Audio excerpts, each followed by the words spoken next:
Et en 1969, il est arrivé, c'était une année difficile pour la famille. Ça a été l'année où mes parents se sont séparés.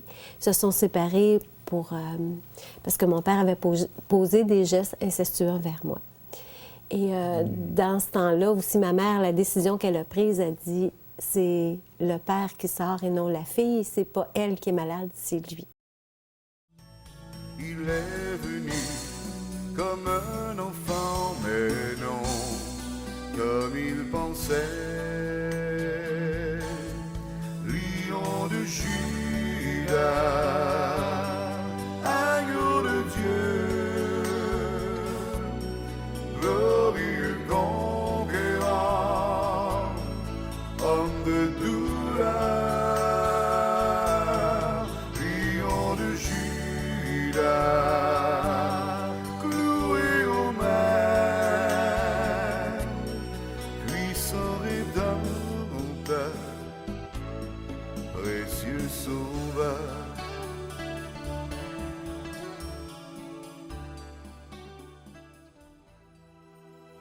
Seigneur, nous voulons premièrement te bénir d'être là tous les jours pour prendre soin de nous. Bénis d'une façon toute spéciale Chantal et Ghislain dans leur vie de tous les jours, de même que tous ces enfants qui sont abusés. Parle au cœur de tous ces pères qui commettent de telles horreurs. Ouvre leurs yeux, Seigneur, afin qu'ils cessent ces atrocités en brisant la vie de leurs enfants. Je t'en supplie, Seigneur, aide-nous à les aider en dénonçant de telles horreurs pour le bien-être de nos enfants. Il y a un temps pour tout, un temps pour toute chose sous les cieux, un temps pour naître et un temps pour mourir, un temps pour planter et un temps pour arracher ce qui a été planté, un temps pour abattre et un temps pour bâtir, un temps pour pleurer et un temps pour rire, un temps pour chercher, un temps pour perdre, un temps pour se taire et un temps pour parler. Aujourd'hui, Chantal a décidé de nous parler de l'une des pires tempêtes de sa vie. Ta famille, ton mari, tes enfants. Parle-nous un petit peu d'eux. Je suis une deuxième d'une famille de 5 enfants, dont les 3 plus vieux on est vraiment très près. Entre le plus vieux et le troisième, il y a 2 ans et demi de différence. J'ai une sœur, puis les autres, c'est des frères. On a été élevés dans la religion catholique. Quand on était jeunes, on était très participants, que ce soit comme enfants de chœur ou servants de messe ou faire partie de la chorale. En tout cas, on était très impliqués. Et bon, on a demeuré à l'Annonciation, que c'était vraiment un petit village très simple, très communautaire, tout le monde se connaissait. Et en 1969, il est arrivé, c'était une année difficile pour la famille. Ça a été l'année où mes parents se sont séparés. Ils se sont séparés parce que mon père avait posé des gestes incestueux envers moi. Et dans ce temps-là aussi, ma mère, la décision qu'elle a prise, a dit, c'est le père qui sort et non la fille, c'est pas elle qui est malade, c'est lui. Et ma mère a vraiment pris position pour ses enfants à ce moment-là. Et ça a été vraiment un événement important. Et dans la même année, ça c'était en avril, au mois de juin, ma mère, elle se faisait opérer pour un cancer du sein. Elle était toute seule, dans le fond, pour élever 5 enfants, dont le plus vieux avait 13 ans, la plus jeune 5 ans. Et pas de revenus, là. T'arrives à rien. Et dans ces années-là, on était vraiment comme les seules familles dont les parents étaient séparés parce que c'était pas populaire comme aujourd'hui, là. On se faisait pointer du doigt. On était rendu au cégep, c'est un autre monde. Et je cherchais toujours la vérité. Et là, il y avait les marxistes-léninistes. Alors, j'ai côtoyé les marxistes-léninistes pour voir si, tu sais, tout ce qu'ils nous annonçaient, c'était comme bien. Alors, bon, j'ai milité avec les marxistes-léninistes pour me rendre compte jusqu'à un certain point que ce n'était que du mensonge. Et j'ai toujours détesté le mensonge. Je ne croyais plus à la Sainte Église catholique, mais je croyais à Dieu. Mais un Dieu, comment? Un Dieu en haut, mais quel pouvoir il pouvait avoir sur ma vie? Ça, c'était autre chose à ce moment-là. Et puis, là, j'ai rencontré Ghislain. On s'est mariés. Et pour moi, c'était très important que l'homme que je marierais croyait en Dieu. Et ça a été une des premières questions que j'ai posées d'ailleurs. Est-ce que tu crois en Dieu? Puis avoir des enfants, c'est important parce que moi, je voulais fonder une famille. Et Ghislain, c'était dans ses cordes. Dans ses cordes, c'est ce qu'il voulait pour sa vie aussi. Alors, on a commencé à se fréquenter et ça a été assez rapide aussi. Puis là, on a eu nos enfants. Puis j'ai commencé aussi à travailler. Je travaille comme thérapeute en réadaptation physique. J'ai travaillé dans une clinique privée. Et puis, je ne sais pas comment ça se fait parce que pour moi, dans ma vie, on ne pouvait pas aimer deux personnes en même temps. Et à un moment donné, dans ma vie, je me suis retrouvée à aimer deux personnes. Et là, je me disais, ça se peut pas. Ça se peut pas. Moi qui croyais que même j'étais sauvée, mais sans savoir c'était quoi. Mais là, je me dis, si j'aime une autre personne qui est différente de mon mari, je pourrais pas être sauvée. Parce que pour moi, la notion de Dieu, tout ça, ça a toujours été là. Puis là, je comprenais plus. Et durant cette année-là, à Noël, un des frères à Ghislain nous a parlé de Dieu. Mais a parlé surtout aux gars parce que à Noël, dans ce temps-là, c'était les gars d'un bar, les filles de l'autre. Oui. Après le souper, les gars se faisaient des jeux de société, puis les femmes ont placoté le salon. C'est ça. Mais ce qui est arrivé, c'est que durant leur jeu de société, ils n'ont pas joué parce qu'ils ont discuté tout le temps de ce que ce frère-là, Gaétan, avait commencé à fréquenter une église évangélique. Puis il parlait de Dieu, puis qu'il était sauvé, puis un langage qu'on ne connaissait pas. Et puis Ghislain, en sortant de ce Noël-là, il me dit « Dimanche, on va à l'église. »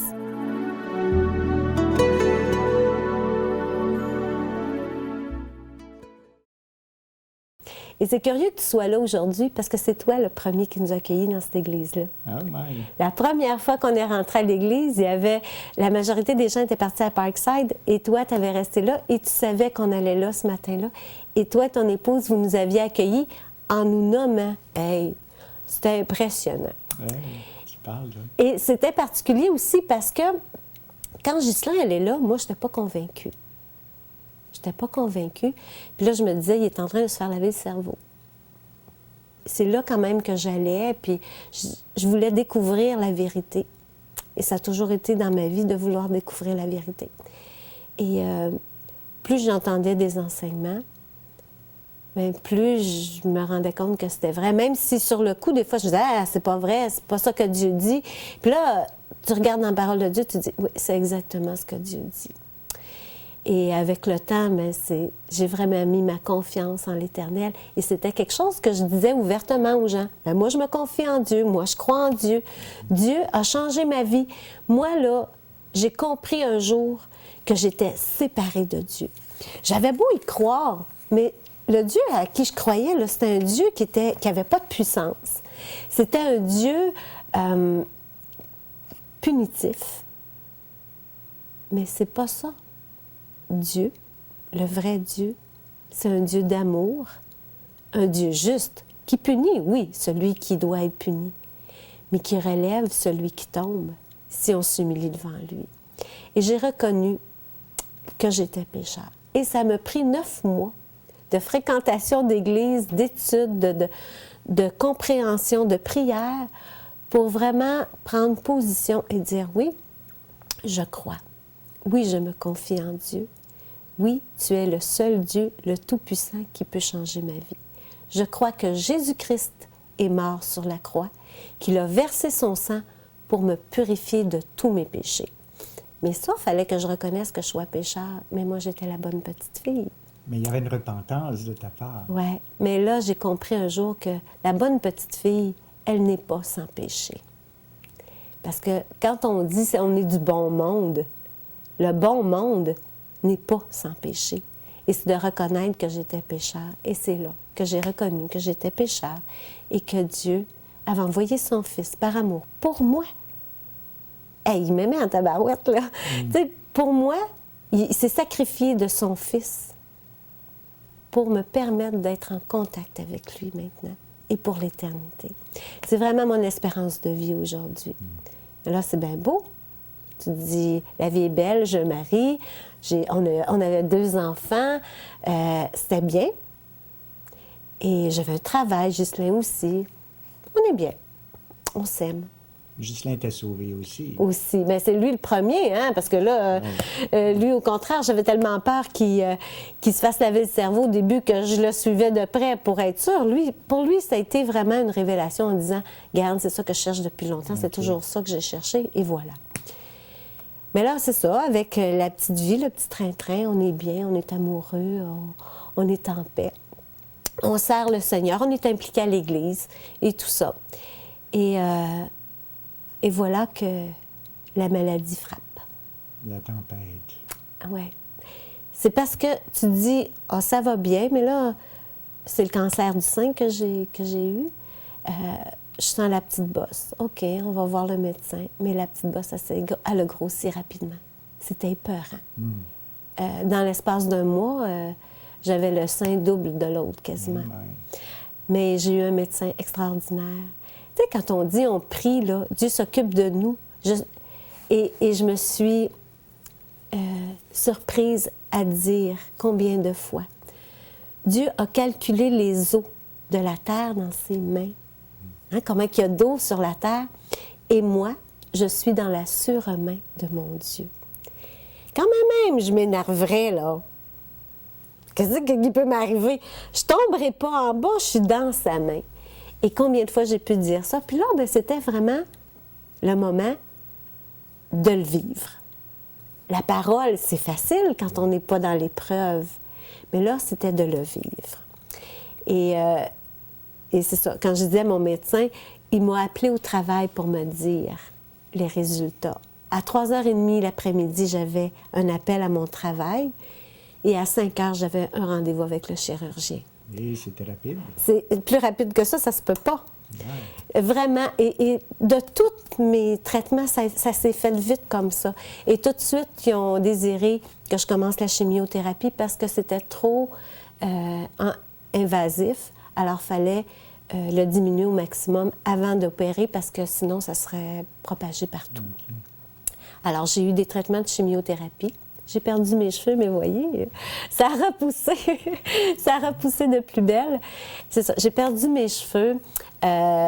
J'ai pas été très malade, malgré la force des traitements, parce que c'était un des plus forts qu'ils m'ont donné. Tellement que les gens autour disent, ça se peut pas que tu sois pas plus malade que ça. C'est pas vrai qu'ils te donnent le plus fort. Jusqu'à une de mes tantes qui est allée même demander à mon oncologue, est-ce que c'est vrai que c'est fort ce que vous lui donnez? Parce que là, moi, je comprends rien, même pas malade. T'sais. Puis il disait, oui, mais il dit, c'est rare les patientes que j'ai comme elle. Il dit, j'en ai pas gros. J'aimerais ça en avoir plus. Mais encore là, c'est pas, moi, je dis, c'est pas de ma faute. Tout ce que j'avais, c'était la force que Dieu me donnait. Moi, j'étais en paix parce que même du début, j'ai dit que je vive ou que je meure, peu importe. C'est que Dieu soit glorifié parce qu'il arrivera. Puis il y a des gens qui ne voulaient pas m'entendre dire ça. Non, parce qu'il n'y avait pas le goût que je meure. Mais j'ai dit oui, mais ma vie ne m'appartient pas. Ma vie à moi est à Dieu. Il en fera ce qu'il voudra, mais qu'il en soit glorifié. Et puis, c'est ça. Après la chimio, ça a été l'opération. Après l'opération, encore la chimio. Après ça, mais ça a été la radiothérapie. Et pendant toute la chimio, oui, je ne peux pas dire que j'étais vraiment mal, mais c'est quand j'ai commencé la radiothérapie. Là, j'ai commencé, après 3 traitements, j'ai mal filé, ils ont été obligés de m'hospitaliser à l'urgence, c'était à l'hôpital Notre-Dame.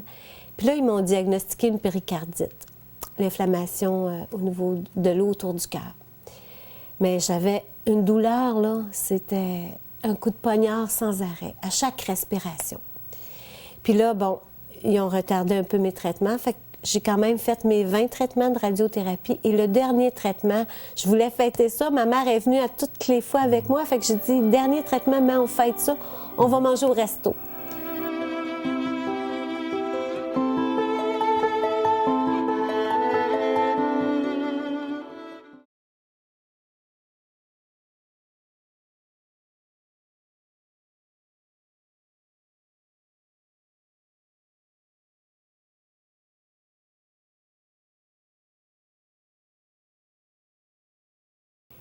mais je n'ai pas été manger au resto parce que la dernière traitement, j'ai recommencé à avoir la même douleur qu'après le 3e traitement. Puis là, ils n'ont pas pu diagnostiquer ce que j'avais. Ils ont dit ça doit être encore une péricardite, puis ils me retournent chez moi. Et cette fois-là, Ghislain était venu me rechercher à l'hôpital. J'étais tellement souffrante, là. La douleur, c'était incroyable. C'est à chaque respiration. Et on respire assez souvent dans une journée. Alors, c'est à chaque respiration, c'était souffrant. Et là, je suis retournée, on était fin avril. Et tout... Puis la première fois, c'était le 1er avril. Moi, j'ai dit que c'était pas un poisson d'avril. C'était vrai que j'avais mal. Et tout ce temps-là, bon, j'ai souffert. Et j'ai souffert jusqu'au 17 mai. Je suis retournée à l'hôpital parce que j'avais toujours mal. À un moment donné, j'avais de l'eau dans les poumons. Ils me renvoient chez nous. Jusqu'à la dernière fois, là, j'ai dit, là, j'en peux plus, là. J'étais plus capable, je respirais plus. J'étais même plus capable de me coucher. Là, je retourne à l'hôpital et là, j'étais comme en train de me noyer parce que dans mes poumons, il y avait beaucoup d'eau, mais je souffrais épouvantablement. Mais ils ne savaient pas ce que j'avais. Parce que ce que je faisais depuis, dans le fond, le 1er avril, c'était des embolies pulmonaires. Et j'aurais des embolies, là, tu meurs de ça. Et c'est incroyable parce qu'ils m'ont passé plein d'examens, ils ne les voyaient jamais. Et c'est incroyable de voir que je suis encore vivante. Et la journée la pire, ça a été le moment où j'ai fait jusqu'à 40,3 de fièvre. Et que c'était comme... J'étais souffrante, tellement souffrante, où à un moment donné, là, t'es comme plus dans ton corps. Et là, je disais, ben, Seigneur, si c'est le temps, c'est correct, je suis prête. Tu le sais que je suis prête. Et c'était comme ça. Puis, c'est sûr qu'il y avait des moments où je me disais, oh non, j'aimerais ça encore, tu sais. Moi, mes garçons sont pas mariés, puis j'ai toujours désiré être grand-mère. Bon, ben, OK, si je suis pas grand-mère, c'est correct, tu sais. Mais prends soin de mon mari, prends soin de mes enfants. Mais tu sais, Seigneur, que je suis prête. Mais ça a l'air que la prière a fait effet parce que je suis encore là. Et c'est ça, c'était la période, mettons, la pire. Puis de voir comment Dieu nous relève. Dieu prend soin de nous, prend soin de mes enfants, mon mari. Cette fois-là, j'étais 11 jours à l'hôpital. J'ai trouvé ça long. Mais c'était comme... c'était long, mais c'était pas long en même temps. J'ai eu la visite des sœurs de mon assemblée. Quand je dis des sœurs, là, c'est parce qu'on partage la même foi, parce qu'on fréquente la même assemblée, parce qu'on croit au même Dieu. C'est dans ce sens-là. Puis notre Dieu, c'est le Père. Ça fait que c'est pour ça que je les appelle mes sœurs. Alors, c'est ça. Ils sont venus me visiter, sont venus prendre soin de moi. J'ai été vraiment comblée, bénie. Une force qui n'est pas humaine. C'est vraiment surhumain. Ça ne peut être que divin. C'est le doigt de Dieu. Hein, c'est le doigt de Dieu. Alors, c'est ça. Puis depuis ce temps-là, j'ai repris des forces. J'ai repris mon travail. Et je travaille, moi, normalement, je travaille 3 jours semaine. Maintenant, j'en travaille 4 pour dépanner pour un temps. Ma santé est bonne. J'ai de l'énergie, j'en ai même trop. Des fois, je suis hyper active, je dors pas la nuit. Mais quand je dors pas la nuit, je prie. Il y a encore des gens qui ont besoin de prière. Est-ce qu'il t'est arrivé de te poser la question, pourquoi moi? Non. Pourquoi pas moi? Qu'est-ce que j'ai fait que... Moi, je mérite rien, sinon la condamnation de Dieu. Parce que je suis pécheur et Dieu ne peut tolérer le péché.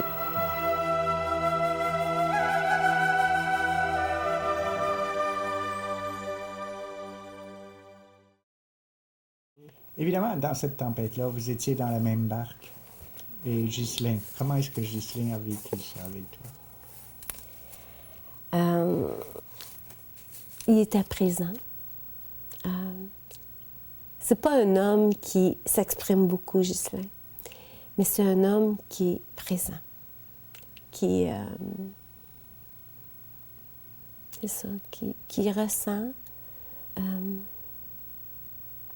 qui est maladroit pour savoir consoler, comme je pense peut-être tous les hommes, mais qui veut être là et encourager, il était encourageant, présent. Oui, c'est ça. Pouvoir rendre tous les services qu'il pouvait rendre, il le faisait. Parce que ça demandait quand même beaucoup de déplacements, aller à l'hôpital, et puis la radiothérapie, les 20 traitements. Mais c'est ma mère qui s'est investie à 90 ouais, ma mère... c'est vrai, Ghislain était au travail. Oui, c'est ça. Et ma mère qui disait, non, ça se peut pas qu'un enfant puisse mourir avant sa mère. Et elle, en ayant passé par là, parce que elle, le début, là, quand elle s'est retrouvée avec ses enfants, c'est elle-même qui a eu un cancer, alors cancer du sein, et c'est génétique chez nous. Et c'est pour ça là, que bon, j'ai hérité de cela. J'ai hérité des beaux cheveux de ma grand-mère, mais j'ai hérité des gènes du cancer de la famille du côté de ma mère. Et Simon et Charles, comment ils ont vécu ça? Oui, c'est ça. Je pense que eux, c'est vraiment de me voir en paix, de me voir sereine. Je pense que ça les... Ils n'ont pas paniqué, ils ont continué leurs affaires. Je pense que c'est ça. On n'a pas arrêté de vivre parce que j'étais malade. Est-ce qu'à un moment donné, ils ont pensé te perdre? Est-ce que ça leur a effleuré l'idée? Le 17 mai, oui, tout le monde a pensé que j'étais pour y rester, moi, la première. Là. Ah oui, c'est sûr. Tu étais certaine que tu partais? Ah, ça pouvait pas être autrement. Fait que c'est sûr que oui, ça nous a effleuré l'idée, mais je sais pas, c'est la paix que Dieu donnait dans cette circonstance-là. Je sais pas, c'est... Comme je disais tantôt, c'est pas humain, c'est divin. C'est vraiment une paix, une sérénité divine. Et personne dans la famille des garçons, Charles, Simon ou Ghislain, était en panique. On n'était pas inquiets. Est-ce que la pensée revient de dire est-ce qu'il y aura récidive? Est-ce qu'on vit un petit peu avec ça? Parce qu'aujourd'hui, ça va bien. Et on sait qu'encore une fois, les tempêtes dans nos vies, c'est pas une seule. Hein? Il y en a plusieurs. Dieu nous en a avertis aussi, parce qu'il l'a dit dans 1 Pierre 4. Hein? Il dit, comme j'ai souffert dans la chair, armez-vous de la même pensée. Ouais. Alors, il y en aura d'autres. Ouais. Évidemment, comment tu perçois ça? C'est-à-dire, comment est-ce que tu vis avec peut-être des fois la pensée qui t'effleure, de dire, peut-être que demain, ça reviendra. Ouais. Est-ce que c'est quelque chose avec laquelle parfois tu vis? Oui, c'est sûr que c'est quelque chose qu'on pense. C'est quelque chose qui reste. Parce qu'ils disent qu'on guérit jamais le cancer. Le cancer, il reste toujours là. Sauf que je me dis oui, ça peut arriver. Je continue de prendre les traitements, les soins qu'on doit faire, mes examens continuels. Je sais que ça pourrait arriver, mais je peux pas vivre dans le futur, je vais vivre dans le présent. Chaque jour suffit sa peine. Chaque jour suffit sa peine. Quand même, je m'inquiéterais du lendemain. Demain, je vais être là. Je peux aussi bien traverser la rue, me faire frapper pour mourir là. Tu sais, qui c'est qui me dit que ça va être la maladie qui va m'apporter? Je ne sais pas. C'est quelque chose qu'il faut se rappeler, de dire, moi, ma vie ne m'appartient pas. Alors, la journée où Dieu voudra me rappeler, oui, que ça sera dans la souffrance ou pas, ça sera lui qui le décidera. On n'a pas de contrôle sur notre vie. Moi, je dis toujours, les cordes, là, tu sais, on pense qu'on est en contrôle, qu'on choisit. Mais quand on arrive face à la maladie puis la mort, là, c'est plus nous qui choisissons.